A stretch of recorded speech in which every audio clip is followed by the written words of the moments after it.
તો દ્વારકા શહેરમાં ધોધમાર વરસાદના કારણે જનજીવન પ્રભાવિત।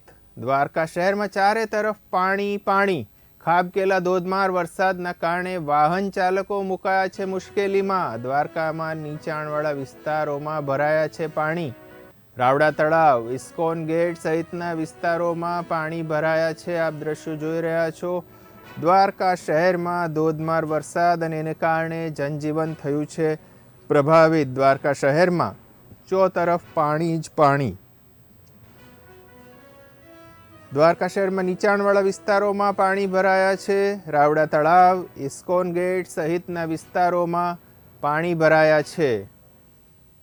ભારે ખાબકેલા ધોધમાર વરસાદના કારણે મુસાફરો, વાહન ચાલકો પણ મુશ્કેલીમાં મુકાયા છે। આપ દ્રશ્યો જોઈ રહ્યા છો। નીચાણવાળા વિસ્તારો જળબંબાકાર છે। રાવડા તળાવ, ઇસ્કોન ગેટ સહિતના વિસ્તારોમાં પાણી ભરાયા છે।